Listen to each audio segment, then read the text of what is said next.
Hi guys, so sorry for the little delay. We have some trouble because we are trying to do the presentation using the tablet and it seems hard. So it's fixed now. Okay, we talk about an implementation of the GSR 292 on Android, who is my thesis topic. I'm Jerome Pilliet. I'm the PhD student of Remi Forax. So I'm Remi Forax. Nice to meet you. We work on the University Paris-East Marne-la-Vallée. And we can go ahead. Okay, so I work on Android, but not with Google. And Remi is a Java expert. He works on the GSR 292 and the GSR 335.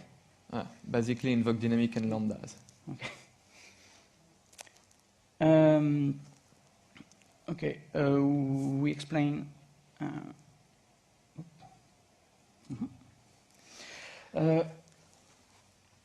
Invokedynamic, it's a work for dynamic languages, and so it exists a lot of dynamic languages like Ruby, Groovy, Python, Clojure, etc. Each dynamic languages have its own semantic. The big difference between static languages and dynamic languages, it's when he changes the behavior, he chooses the behavior of the execution. So, for example, if you do a plus between two hints, you have to use the method to have an add between two hints. But if you have a string, you have to concatenate for some languages, and this choose is due. For static languages, is done during the compilation time, and for dynamic languages, is done in the runtime.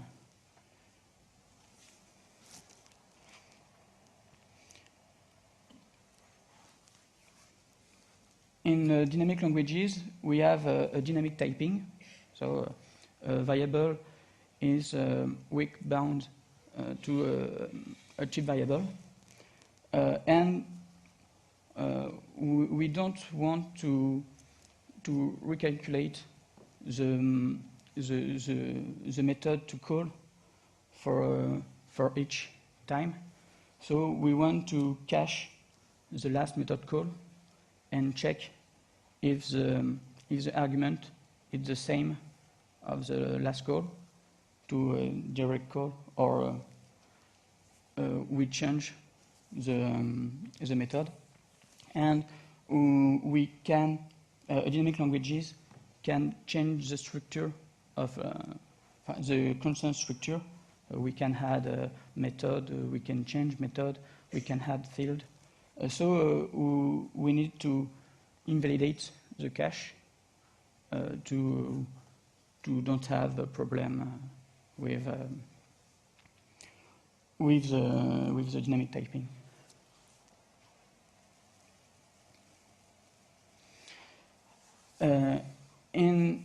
In Java 7, introduced in the GSR 292 with a new instruction, Invokedynamic, a new API, Java long invoke, and it's a feature that which allow to ease writing dynamic languages runtime.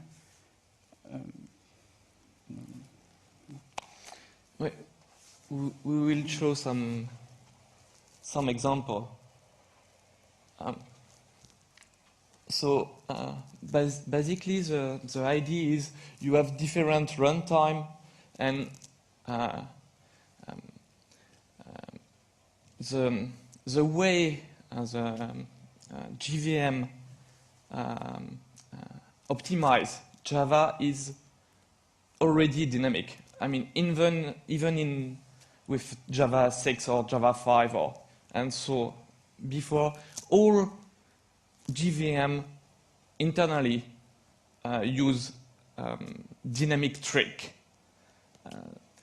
The idea of the GSR292 is just to bubble up an API to be able to directly talk to the VM. So what the GSR292 does is to create an API. So the API, you have two different things. One is a new instruction, which is Invokedynamic, and the other is a new package, which is Javalong invoke package. And the idea is that each implementation of the JVM, by example, the IBM G9 or Oracle Hotspot, will open up a part of its implementation to be used by dynamically typed language. So we will show you several examples. It will be perhaps easier to understand how it works.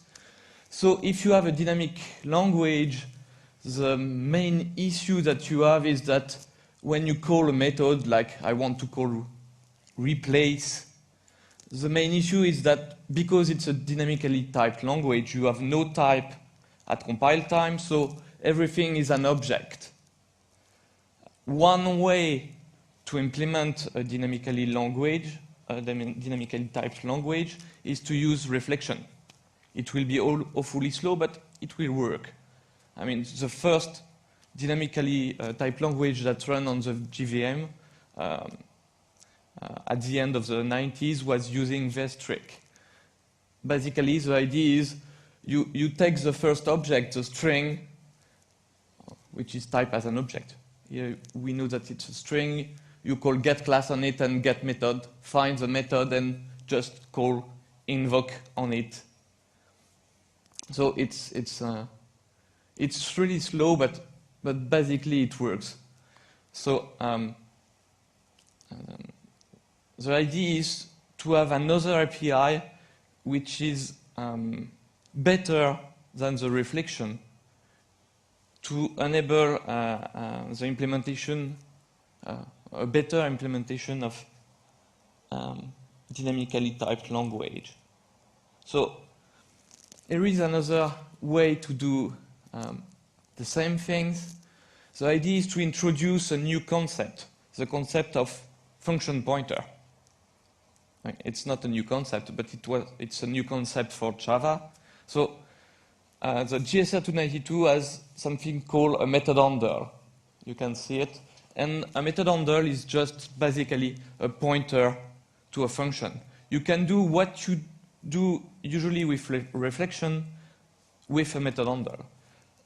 From a Javalong reflect method, you can get a method handle with the unreflect method, and then you can call it. But it works in that case differently. You have two differences between calling Javalong reflect method.invoke or method handle.invoke exact. The first one is you will do all security check once when you create the method handle. So no more security check when you call the method. So if you cache the method handle, it will be really fast. The second point is when you call invoke exact, here there is no boxing. You have a kind of Magik things, and the idea is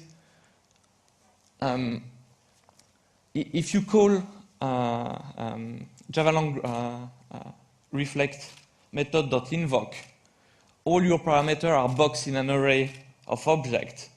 And with invoke exact, there is no boxing at all. Basically, what the VM does is just put all the arguments on the stack and just call the function pointer. Obviously, it can fail. I mean, you can create a function pointer on a function that takes a string and try to call it with an int. So here, you have a kind of dynamic check that just checks that the signature is correct before calling the method. So a method handle is a function pointer, like a function pointer in C, but it's safe because you have a dynamic check before really calling the method. And we will see later that it's really a fast check. There is another way, perhaps I should have forgotten to show you something. Because you do this check, you have to have exactly the same parameter, or the same type of parameters. That's why you have a as type here. Basically, what it does is take a function which have type, like primitive type, like Java type, and show the same method but with object. So it will do the unboxing here. Basically, I have a method handle and I want a new method handle that will do all the boxing unboxing for me. And because the VM knows how to do boxing and knows how to eliminate boxing, it will works better. It's something which is a little harder, but if the compiler does the boxing, the VM sometimes is not able to remove the boxing. If the VM does the boxing, the VM it's easier for the VM to remove the boxing. And, oh, is it? Yeah. There is another way to invoke the method, which is you can use another, on a method handle you have two methods. You have another method which is called Invokedynamic. I will not spend a lot of time, but in that case the boxing is done dynamically. It's more when you want to call lambda, because when you want to call a lambda you don't have, you can have several different lambdas because the lambdas is stored in a local variable. So in that case, you don't necessarily know if you have to do a boxing or not. So it's a different semantics, and it costs you a little more in terms of performance. And you have the next way, the last way to do exactly the same thing, using Invokedynamic.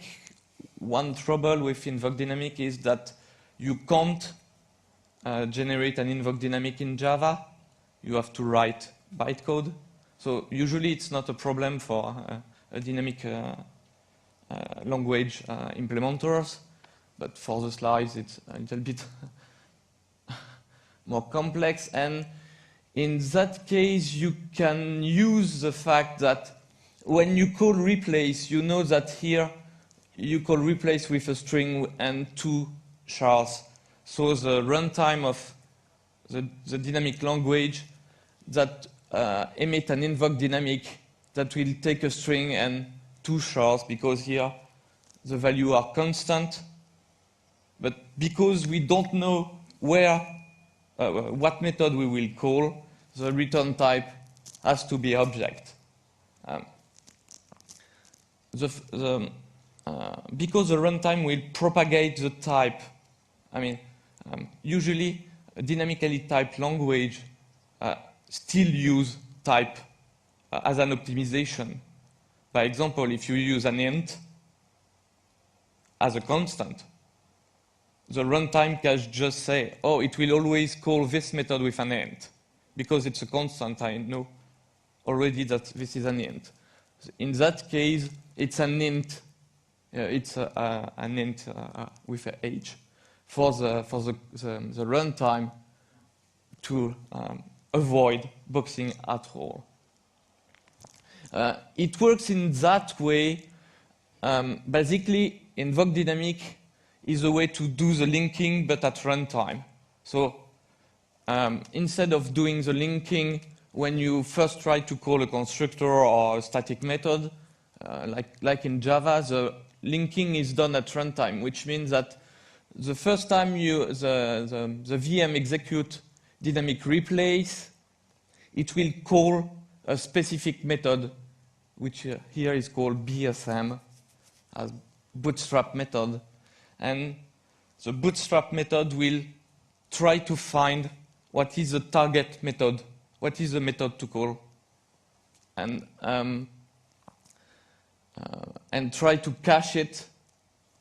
And the mechanism of cache is the constant call site. It's the call site object that will be used as a cache for caching what method was called before and try to check if the method can be called directly if the type, the runtime type doesn't change. So basically, Invokedynamic is just to enable more performance. It's just a way to implement inlining cache or things like that, by directly talk to the VM language. Oh, I have some. Okay, so this is for Java, but what about Android? Android is it's the most operating system for mobile device. It turned into a mobile device, so you have a constraint environment. We have to do not consume the battery. We have a little computing power. We can't use all of a lot of memory, and etc. etc. So we choose to work on Android because it's an open source project, and use Java technology. But he don't use totally Java technology.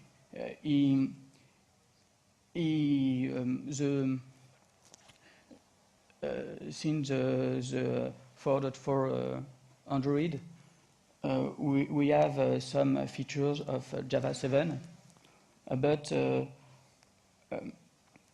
before that, Android use something like Java 6. It don't implement the whole thing of Java 6. The difference between Android and Android use a VM called Dalvik. The difference between Dalvik and the JVM, it's the JVM, it's a stack-based machine, and Android in the register-based machine. The idea is to have less instruction, but we have bigger instruction. So Java use a constant pool, a heterogeneous constant pool. You put all thing on it: string, name and type, method, etc. And Android Dalvik use one constant pool for each type. One for string, one for type, one for method, etc.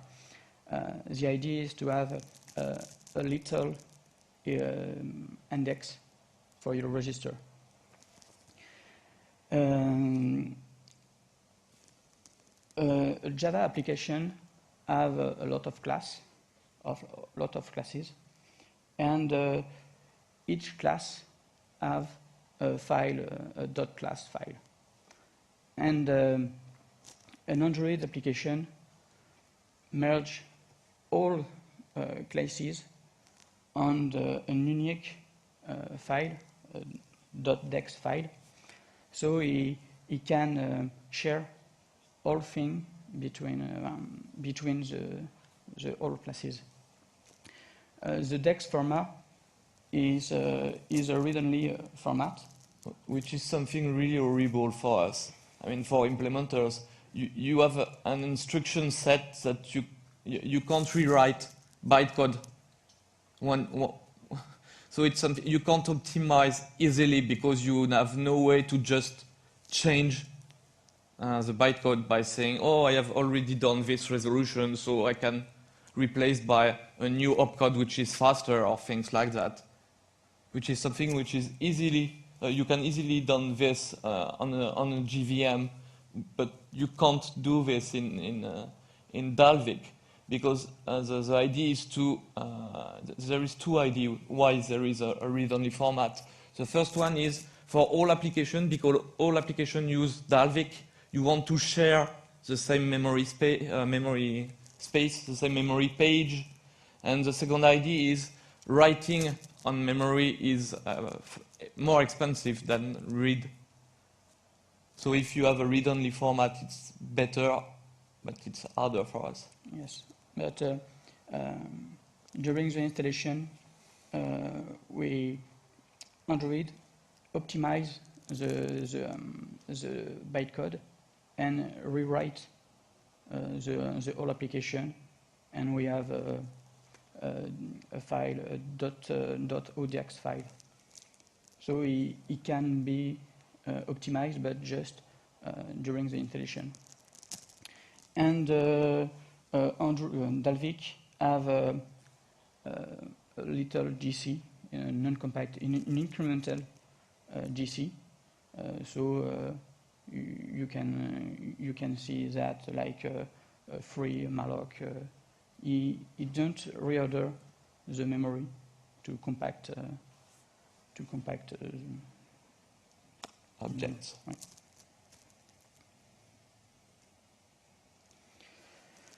And so what we have done on Android, you create a new DEX format to add the new constant pool, the new instruction. So we have to change the DEX header, the class header for the call site. We add a retro compatibility between post Invokedynamic APK and the new APK. So we can use an APK for the version 4.2, 4.3, etc. With this version of Android. Basically, the tablet that you have here is patched with our VM, but the VM is compatible and is able to read and execute old APK. Yes. Which means that you don't have to recompile the whole system to use it. This is an application, I don't have the sources, so just put and... it's the standard Adobe application to and we have add the Javalong invoke package with not everything at all, but currently there is not everything, but it's something which is important and takes a lot of time, which is we have to have a fresh Javalong invoke implementation for IP problem and things like that. So the code here is not, it's just Java code usually, but it takes a lot of time to get it right and to get it compatible with the spec. I think it's... And so I will detail a little bit how it works internally. I will not show you the whole implementation. It's a little bit tricky because Dalvik is written in C with some C++ and a lot of macros, which is really awful. So this is how a method handle works. Remember, a method handle is basically something that you can see conceptually as a function pointer. It's not fully a function pointer because we have to store the declaring class. If we stupidly forget to store the declaring class, the class may be unloaded and we will point to something that never exists anymore. We have to store the type to do the type check and verify that you can't call a method with parameters that have not the right type, I mean the right type at runtime. We have kind things which describe if it's a method call or a field access, a field write or a field read, and we have all the flavor of Java with some volatile things and so on. And we have another index, which is the way to get the real implementation, the slot index that will, basically at the invocation, we will take the class and find the method at the corresponding slot. It's a little complex if you have a virtual call because you have to do more jobs. That's why in the kind, you have different kind of method if you call directly a method, which is basically if you call a private method, or a static method, or a virtual method, and so on. So it's a method handler object is bigger than just a pointer like in C, because we want to be more safe. That's why you have the type, and we have to support all the different kind of method and fields of Java. So this is an example on how a dynamic language usually implement a plus. So the main issue is because it's a dynamic language, the plus can be a plus between ints or a plus between string, and it's the same instruction that will be used in different way. So this is the bytecode that will be generated. Usually you can see that there is some optimization in the bytecode because here we know that 2 is an int, and A is a variable, which is object. Invokedynamic will be called with an object and an int. You can see it in the signature. It's object, then int. I mean int. And because we don't know which method we will call, the return is an object too. So this is typically the bytecode which is generated for a dynamically typed language that's run on the JVM.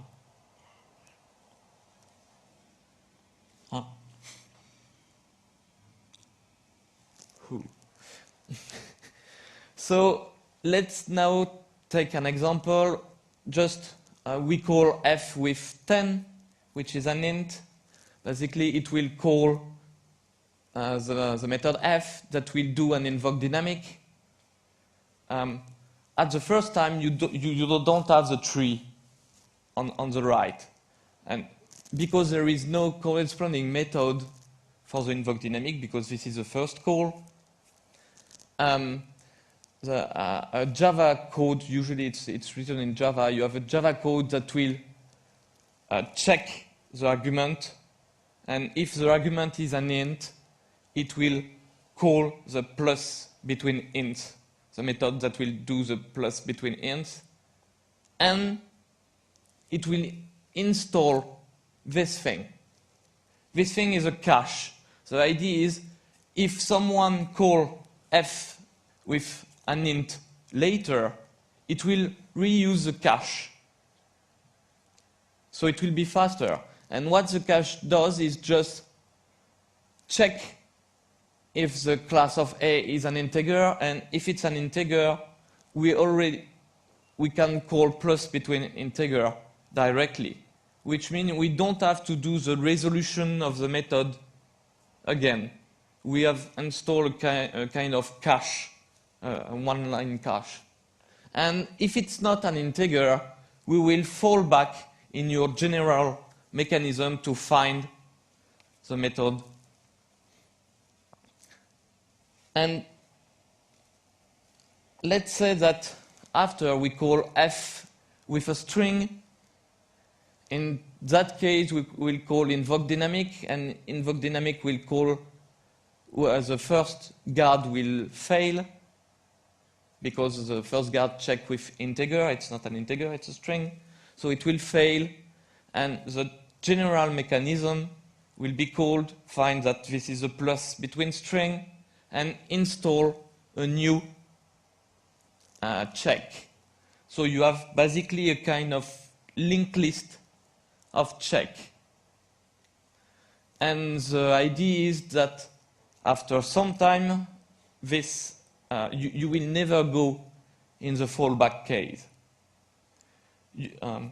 Usually in an application, you can have several guards. By example, in JRuby, you can have 5 guards, because usually in a dynamic language, even if you can call with different type, the number of different type are not that big. So you can install a cache for all type.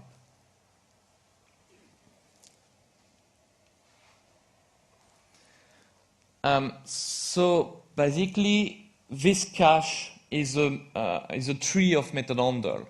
Each the check is a method handle, the guard with test is a method handle, the call to the plus is a method handle, the call to the fallback method is a method handle. So the method handle is a kind of it's like Lego things. You can express basically a kind. It works like an EST of things. You can plug things together. You can create a guard saying, I will call this method handle for the test, this method handle if the test works, and another method handle if it doesn't work. And like this, I will be able to create a tree of method handles. From the point of view of the interpreter, calling a tree of method handle means walking on the EST of method handle and call the corresponding things. The main issue is that walking on an EST is very, very slow. I mean, it's the main change between Ruby 1.8 and Ruby 1.9. They changed the interpreter to not having a EST walk interpreter.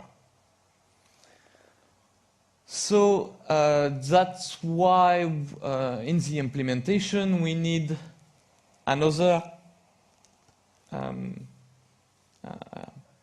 The idea is we have the ENT interpreter just for components, just for the test. But what we want is something which is better than an ENT interpreter.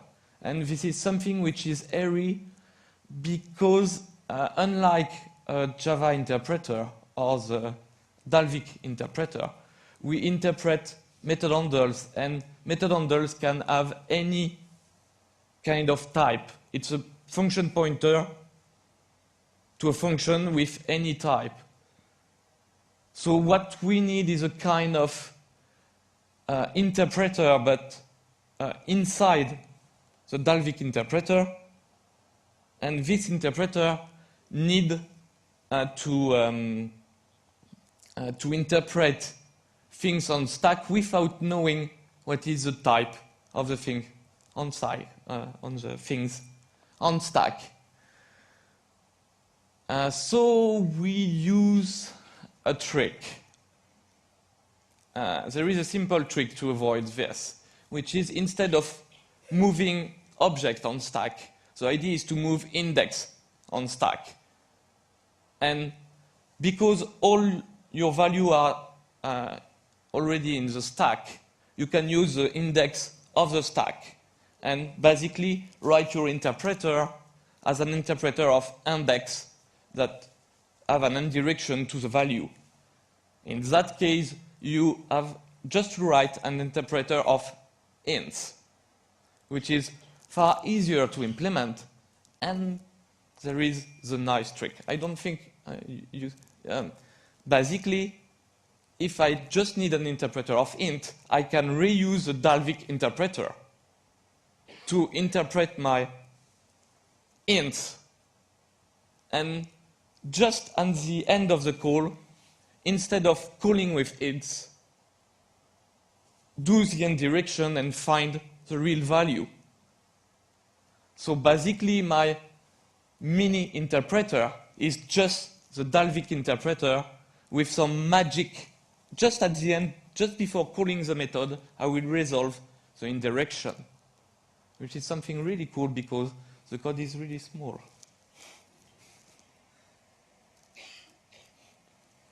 So just to give you an idea on how it works without showing code, just waving my hands. For InvokeExact, we want to call basically a method handle. We want to call our function pointer. And we have to check that the type is okay, it's safe. I mean, if I call a function pointer with 2 ints, I have to verify that the callee takes 2 int 2. So there is a great trick to be very efficient to do that. The idea is for each method that you create an object which is called a method type that represents the type of a method. And the idea is to return the method type. So basically, 2 methods that takes 2 ints will have exactly the same method type. So verifying if the method type is correct or verifying if the type of the argument is correct is just to do a pointer check of the address of the method type. So this is really, really fast. I mean, it's far faster than the reflection, because basically checking if a pointer function call is safe is just to do a pointer check before letting the VM do the call. So it's something which is not as fast as a native call, or I mean a Java call, but it's almost as fast. I have just a pointer check before. I have really in the implementation, it's a little harder because you have some trouble with because you have a cache for interning the method type, and you don't want a really big cache, because in that case you will have only one application that works in your devices, because it will take the whole memory.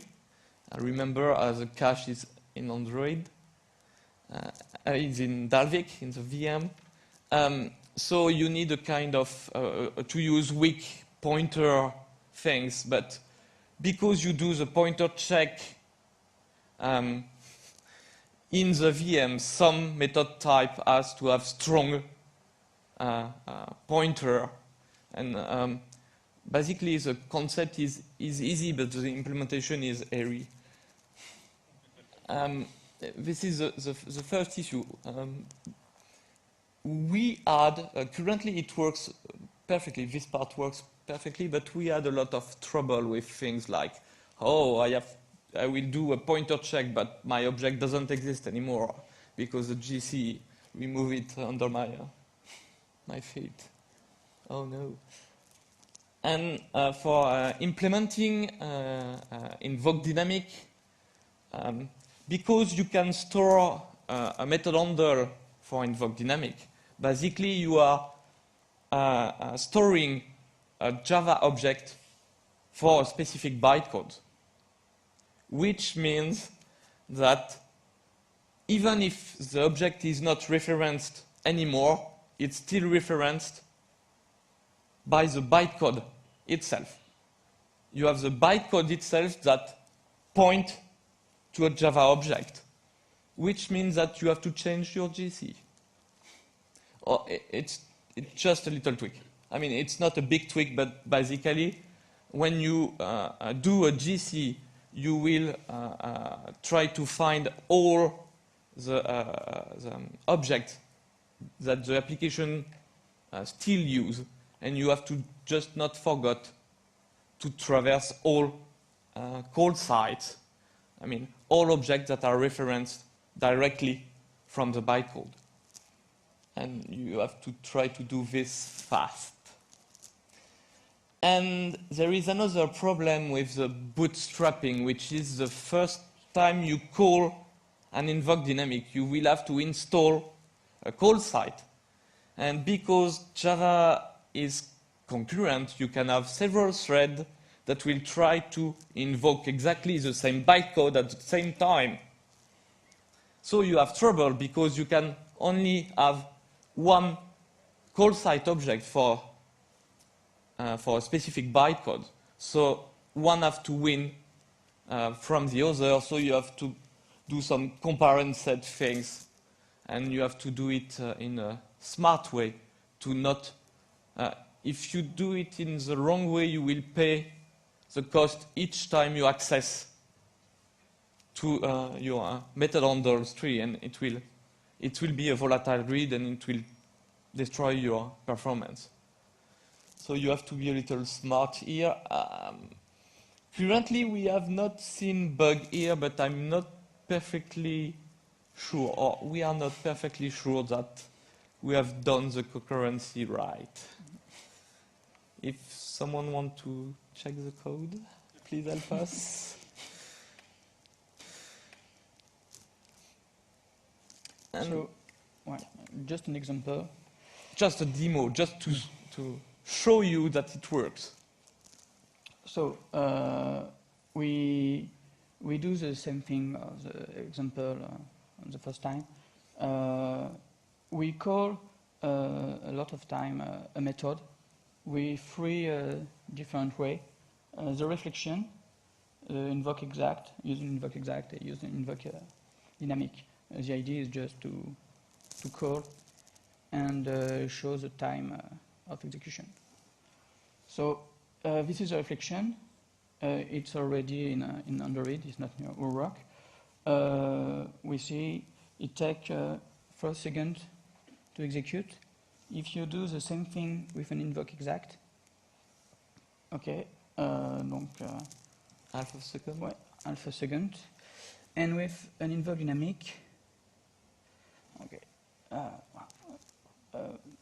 little longer than invoke exact because we have a volatile check, a volatile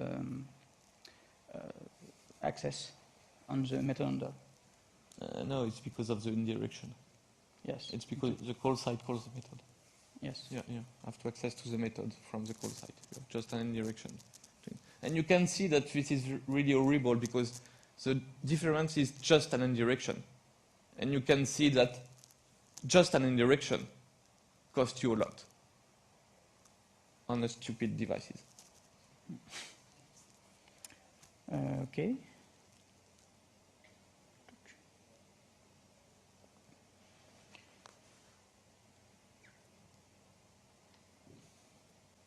So where we are, we modify the Android AOSP project to compile with Java 7. So we correct some bug. We try to report it to Google, but sometimes they just don't It's a little bit respond, difficult. which is something stupid because internally they did exactly the same thing and complain. I mean, sometimes they complain because they think that there was a bug in Java C, but it was in their code, and we had already fixed that, but because they just don't answer emails, they have to do it, which is really something stupid. I mean, Android is an open source project, but it's a kind of read-only open source project.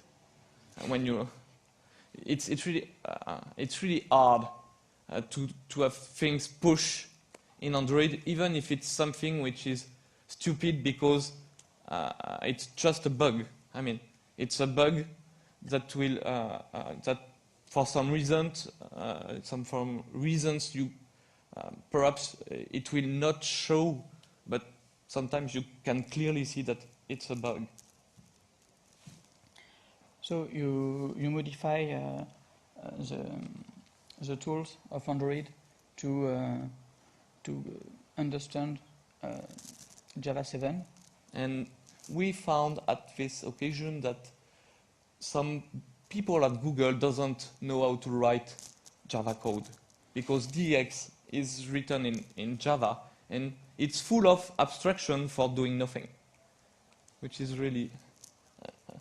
I don't remember. I don't know how many hours you spend on this thing, but I mean, we had to use a big blackboard to write all the thing and think what they should have done, and it was perhaps it's just because several people tried to modify the code. I don't know exactly why, but if you want to see a really awful Java code, just take the look of the DX code.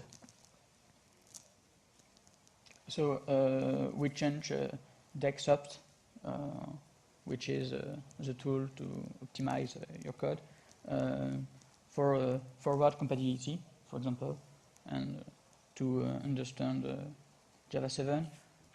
We add instruction, the constant pool, etc. in the VM to understand the new format. And we have not all instruction, but you have seen Invoke-exact and Invokedynamic work pretty fine. Yes, we have not finished Invokedynamic because Invokedynamic you can do boxing and boxing things, and you have to do it right to avoid basically what we want is not having Invokedynamic which to be as slow as the reflection, but to be faster. And if you do it in the wrong way, it will be as slow as the reflection. That's why it's not finished. I mean, it's not a problem of understanding the thing, is how to optimize it. So we have to work on Invokedynamic, on the BSM, the bootstrap method argument for Invokedynamic. We have to add the method handle, the combiner, guard with test, etc. And the interpreter, the IST interpreter wrote in Java, and the meeting interpreter after that. And after that, it will be really easy to implement lambdas. Oh.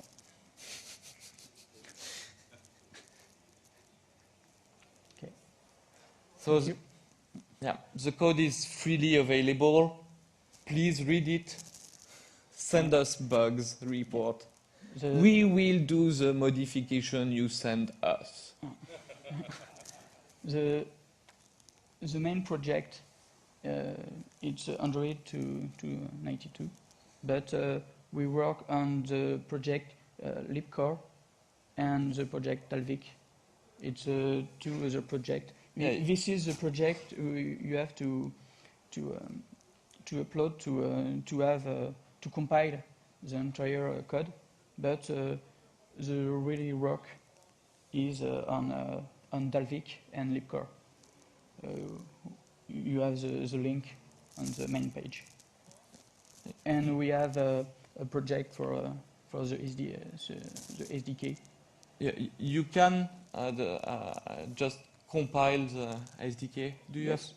have? It's a yes. binary or you have the source? If you, we have the binary, a project with the binary, and with it's the, nice. right, and with the So the they source. can already use it in Eclipse if they want. Yes, in Eclipse or Or another in IDE. Android And Studio. right, you have a Python script on the main source to create the SDK with the compiler source. And so on. So you can already use it. Yes. It's fully open source. Yes. So what about the ART runtime? So the question is, what about the ERT runtime? So first, the ERT runtime is not merged with the master branch. So we have just take a look. Oh, exactly. Jerome, take a look and said to me what's in it. But basically, it seems to be a kind of cheat that you done when you install the whole things. So we will have to take a look, but basically it will not help us because what we do is we want a kind of JIT but at runtime, because a dynamic language, for a dynamic language you only knows what the type are at runtime. So it's just more work. Is there any other questions? No? Yes? Will the interning of the method types also be applied for Java?